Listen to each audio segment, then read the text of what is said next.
RPM Trade Vietnam in this bitch.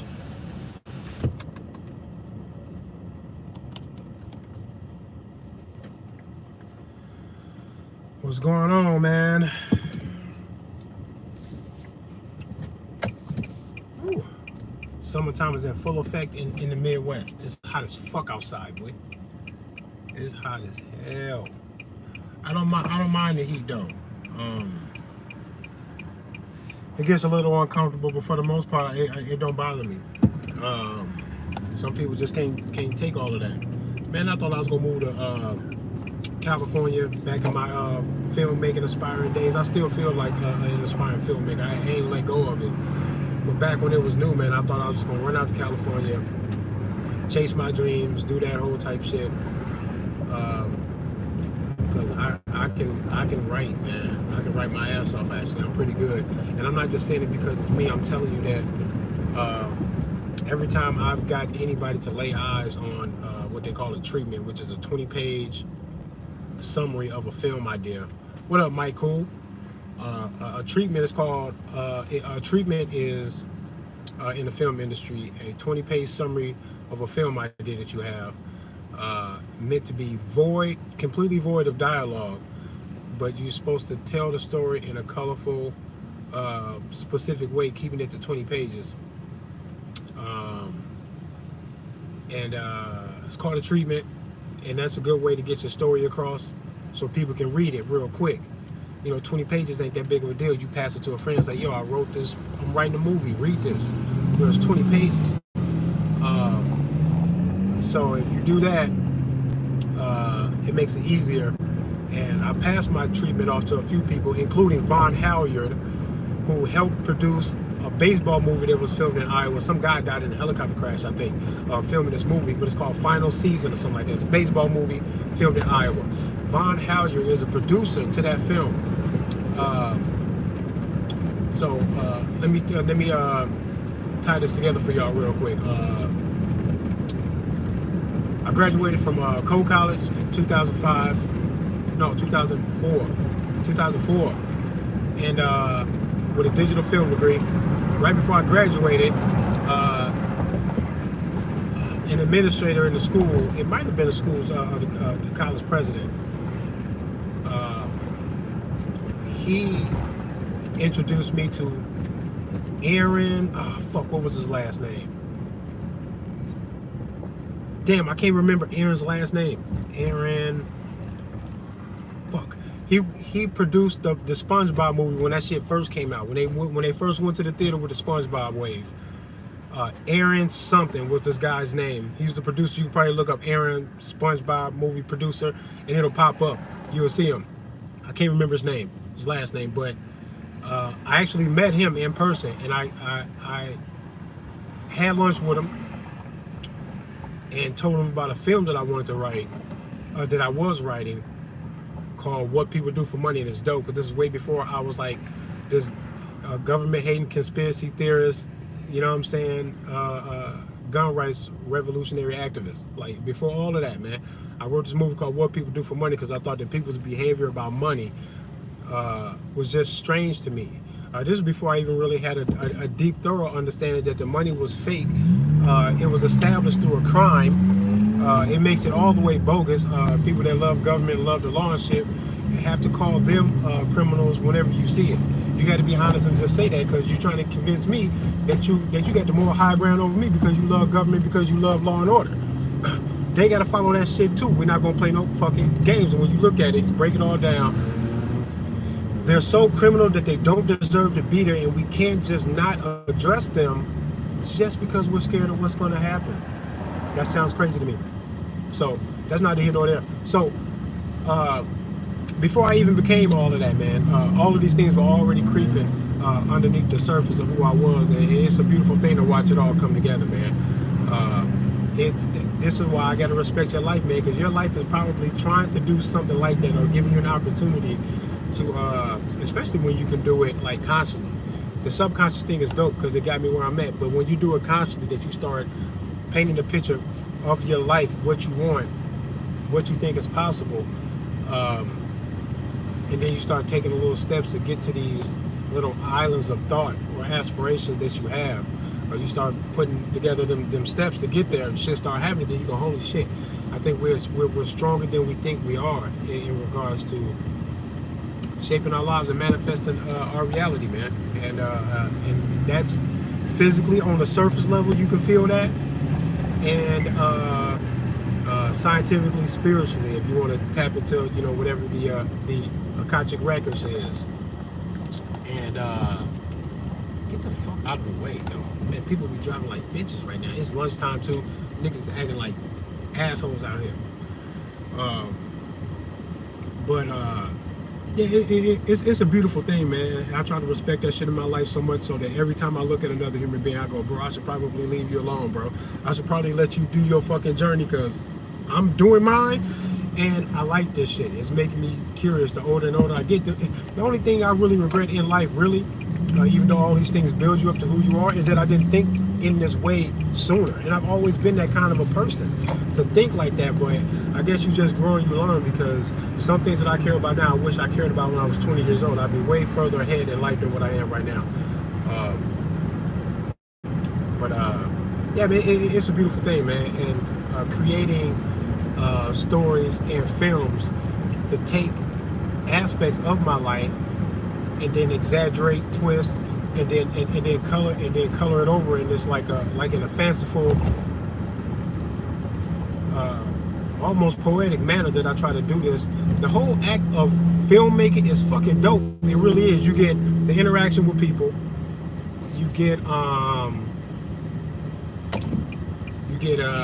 the music involved when you talk about scoring a movie or even a soundtrack.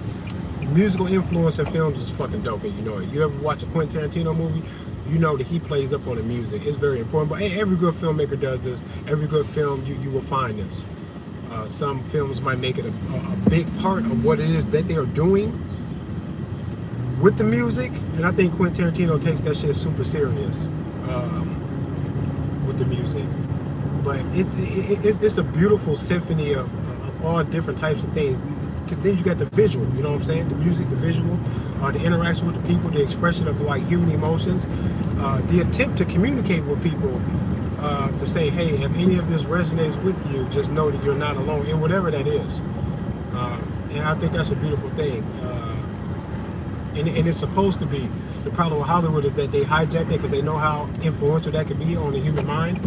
For people to view these things en masse. You might not have a whole lot in common or share any experiences with millions of people, but if you saw the same film that millions of people saw and they liked it, you guys have that in common, that you've been influenced emotionally, maybe even philosophically, if it's a good ass movie, if it's a movie that really does what good film is supposed to do, is to make you think, draw you inward. Introspective thought is fucking dope. And then when you project that outward, with the give and take, the as above so below type thing, when you do that, then it should be used to hypnotize humanity into loving each other.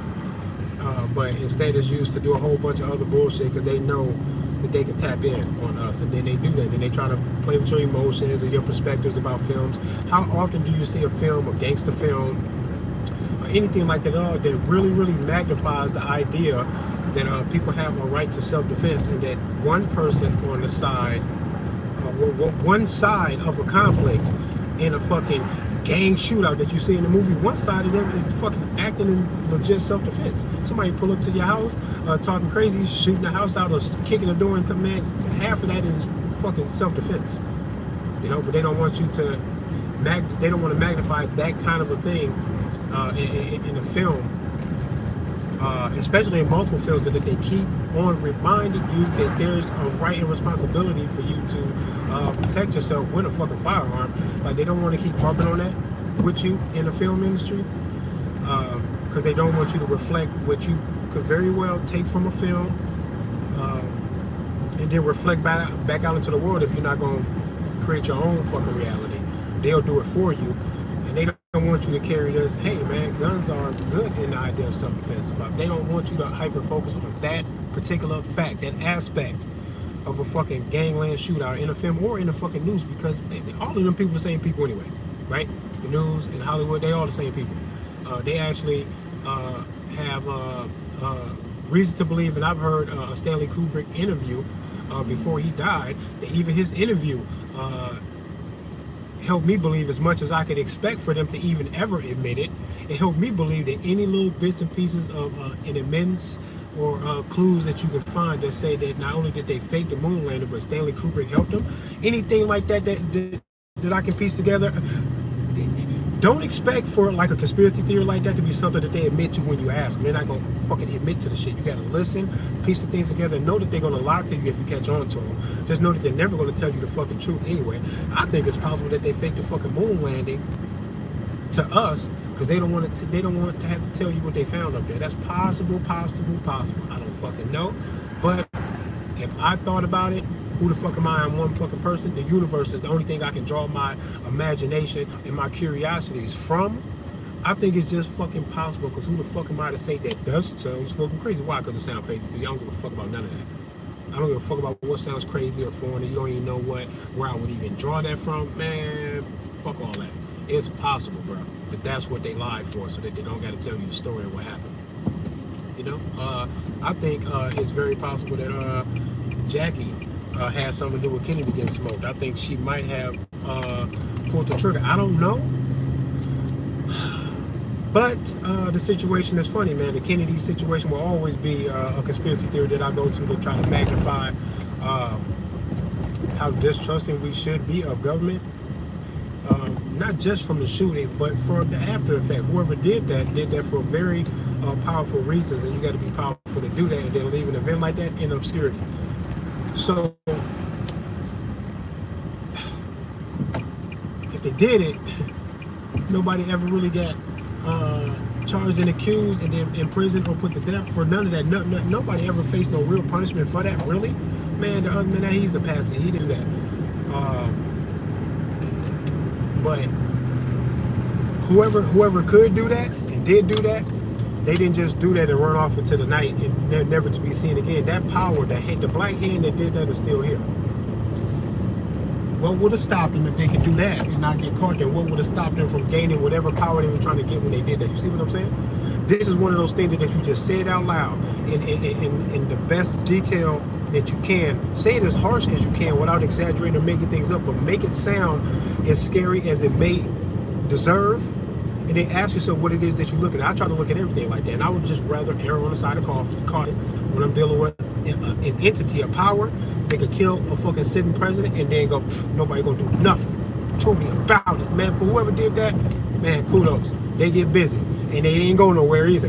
They still here, probably influencing politics and other things. And then y'all going on like, we should just vote because that, man, shut the fuck up. What are y'all voting for? What did you vote for? You don't even know. You know what I'm saying? That's why I don't be giving a fuck. But all you got to do is just say what it is that you're dealing with and just be honest with what it is that means. And if you got to give a little to a conspiracy theory because you're not good, you shouldn't even expect to get total disclosure anyway.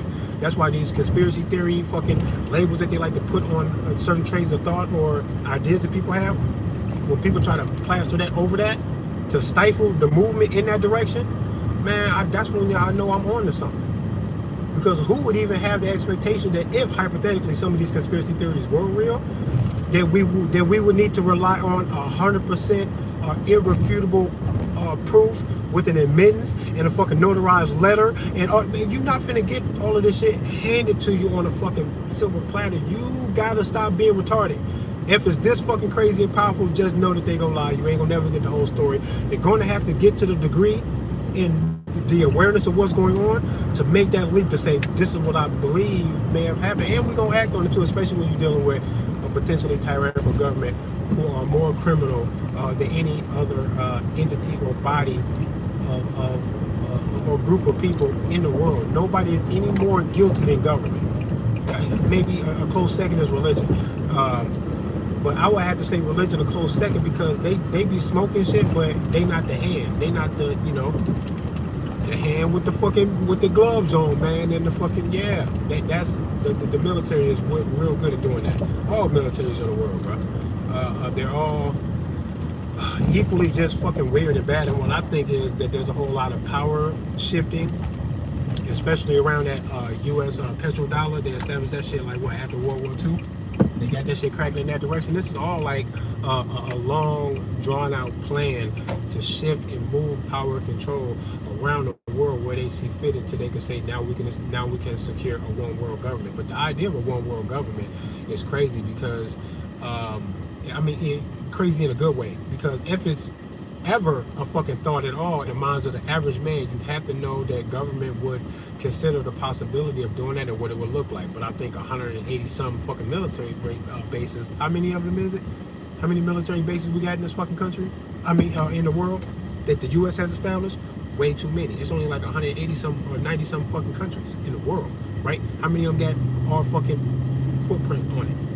Where have we been? We're like, stamping that. That's mine. Erect the flag. Like, where are we going to do that? Almost everywhere. So when I say global domination, when you know that you just seen the guy with the funny mustache not too fucking long ago, it ain't been that fucking long ago. Y'all forgot? He tried it. That's what y'all said, right? That's what you want me to believe? Okay, he tried it. He fucking set the world on fire with that. We're never going to forget him. They'll remember him in 500 years. You got to tell the story of this man. This is how important it is. So give it the respect that it deserves when you're talking about this type of shit. So now when you consider all of that, the U.S. empire that we can see sprawling around the fucking planet, and at least that attempt from the Austrian guy from Germany with the funny mustache, he took a fucking swing at it. Stop playing. So when I say global domination, they still out here, they want that shit, and they not playing. Why the fuck would y'all look at me and go, well, conspiracy theory? Like, man, fuck that. Fuck that shit. Fuck that shit. That's the foundation right there. You know that you got to be on the lookout for somebody trying at the very least. And it look like the U.S. is the one doing it. Go on that, because that's undebatable. I don't want to hear this conspiracy theory. Y'all, you're recoiling at the bullshit. Shut your pussy ass up. You know this is the issue. You know that we're dealing with the potential fucking attempt to dominate the world under one umbrella, under one fucking governance. Right? Okay, now you got to look for the clues. What would they have to do to establish all of that? What they got to do to establish a new world order? I tell you, they can't leave America alone. I know that for goddamn fucking sure. How the fuck they gonna get that new world order the way they say they want it? By leaving us alone, though. You know that's not gonna work. If they gonna fuck with us, how they gonna do it? From the inside, hey, that's how you take down empires. It's the best way to do it. It's the most covert way to do it. Fighting us head up would be crazy, right? Especially if it's an honest fight. Like, we don't want to be a part of the new world order. As the U.S. government, yeah, the fuck they do. They want that shit too. See, listen, man, this ain't that hard to figure out. Once you establish these concrete things that you know, even on a hypothetical, it looked too much like that. Now you got to investigate. If you look too much like you committed a crime, the police will get on your ass and arrest you until you got your day in court. We'll figure it out later. But you look like something to them. Arrest, at least. All type of shit. Warrants, they come to your house, they bang on your shit, bro. They kick it down over something that they're not quite sure if you're guilty of yet. They just want you to go to jail, sit for a minute, go to court, and then we're going to figure it out. They'll do all that to you. We don't do none of that to them. And they look exactly like everything that I'm describing right now. Y'all just keep on playing. Let them go. Weirdos. Don't fucking talk to me about nothing then. If y'all can't face that, I don't want to hear shit. Not no road rage. I fucking slap your girl on the ass when she walk by if I want to. Fuck you. All that. No respect for no man that can't address this shit and then look at them and go, y'all finna stop that shit. We gotta stop. Y'all gotta stop that. By any means, you have to stop now. Fucking nuclear fucking arms pointing at everybody's head right now. I'm the crazy guy. Y'all weird, bro. That's why y'all gonna get what y'all deserve. You fucking put. How'd I even get here? How I get here? I'm supposed to be talking about movies, bro. That's why I gotta put all of this shit that I'm talking. I gotta put it in a movie, so that you can understand what it is that I'm saying. I put it in the film, and then I gotta do shit for real. And then I can hopefully, possibly influence some of y'all to at least think for your fucking selves to address some of these things that it is that I'm talking about.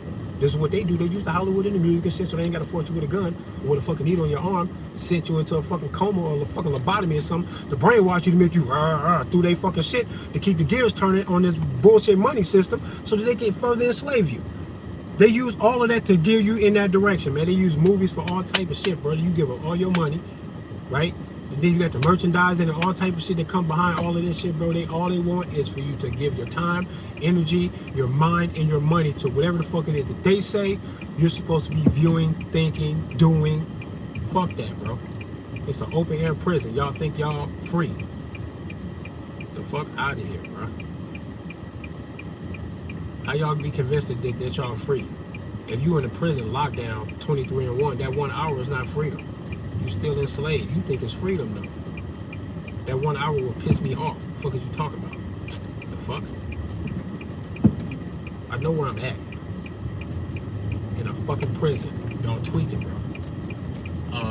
Movies that'll shake your shit up. Let me rattle some off real quick, because I didn't spend all my time fucking ranting against the fucking government, bro. That's what we talking about, the movie shit. Movies, man. I Heart Huckabees. If y'all ain't never seen that weird ass movie, watch it. It's gonna make you gonna be like, man, what the fuck? Trey, what the fuck? You will come back to this video and comment in the comment section that you don't know what the fuck I Heart Huckabees was trying to say, but it's kind of deep and weird, and the movie ain't for kids, but it's just kind of weird and off and awkward. As soon as the movie starts, you get 2, 3, 4 minutes in, and the movie just unfolds about what the intent is. You can be like, oh, this is finna be weird. This is finna get weird as fuck. Would I do this? Maybe I would do this. This sounds like fun. You gonna like that movie, I Heart Huckabees. One of the biggest cinematic shocks that I've ever had in my fucking life. That the title threw me off. I wasn't gonna watch it. I seen some white boys had me watching this shit in college. They told me the title. I was like, why would I watch that? I'm not watching it. I Heart Huckabees. What is this? A love story? Huh? Did they meet in a fucking cafe in New Jersey someplace? Huh? Is a mother dying of cancer? Huh? What the fuck is going on? Is the man adopted looking for his mother? The fuck? Like, don't do, like, I didn't want to do none of that. I Heart Huckabees. What the fuck is that? Mark Wahlberg is in it. A couple other famous people that I can't fucking picture right now. But it is one of Mark Wahlberg's best movies, I think. His character's kind of weird.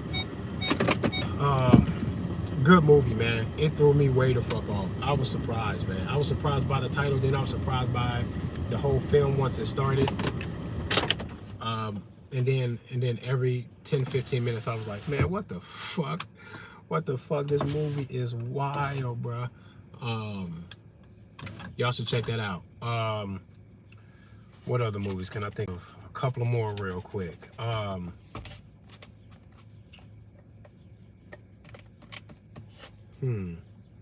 not sure. Who in the chats, man? Adam, what up? Cody Cooper, what up, man? Rick James and this bitch as usual. Angel's up in here. Man, like I always say, man, Hollywood is evil, but there's something special, something magical about the about filmmaking. The entire process on both sides, whether you just a spectator in the audience, or if you're an actor, writer, director, producer, whatever. The entire process, I think, is awesome. I explain it to my kids when they see if they even catch a glimpse at all of a horror movie or an action movie, or people got guns and niggas is shooting, you know, slasher movies and shit like that. I tell them it's a bunch of grown-ups playing pretend, and then they record it. And the whole point is to try to make it look so real that you could have sworn that it was. And then I show them behind the scenes footage from like different horror movies and shit like that, so they can see the camera, the staff, and everybody walking around when they yell cut, people laughing and shit like that, and they watching the video back and all this other shit. They see all of that, and then my kids go, oh. I go, yeah, they just playing pretend, yo. They all like each other. He not really trying to kill her for real. Look at her laughing. They're playing. They're playing pretend, yo. And that helped a bunch. And now the kids watch the movies in amazement that people are pretending to be something that they're not, but it seems convincing. And that's a beautiful thing about acting in general. You almost got to be schizophrenic to be an actor, like to totally be so convincing about these emotions that don't belong in you. You're totally pretending. I think that's pretty cool. Some of the best actors can relate to other people. So if you're a relatable person and you can relate to a lot of things, then you will draw out of yourself real, genuine feelings to help propel the character along. And you do that with some good music and visuals and shit like that, and you make a good movie. RPM Trey Vietnam and this bitch Wu Bang get a gun today. Watch a good movie. Just know that they're trying to play with your emotions sometimes with these films, but there is an examination of society that you will find in the films that it is worth trying to find those little bits and pieces and hang on to that. But don't let them play you. Don't let them sway your attention away from real social issues that do deserve your attention. Hollywood ain't everything that is cracked up to be. The celebrities go through hell. Ain't no telling what they're doing to them kids, and I know what they're trying to do to us when they tell some of these lies and fake ass half stories.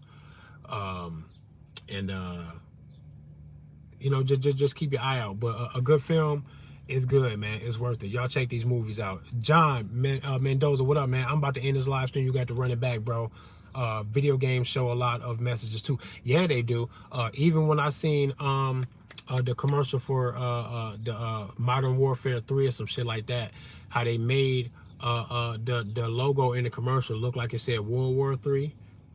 And then they flipped the W to make it Modern Warfare 3. They do that type of shit on purpose. Tom Clancy, who helped develop a lot of these military games, he was like, what, a high military position he was in. And some other things too. He got some dope credentials. The man has been involved in some things. And they say that he was low-key whistleblowing, trying to let people know what was up and how he felt about military service, what they discovered in the country, in these other countries, and what the real goal really was. And how we wouldn't like it if we knew the truth of that. I heard Tom Clancy was on all of that. So RIP to him. I think he did. Peace and love to y'all, man. Y'all know what to do, man.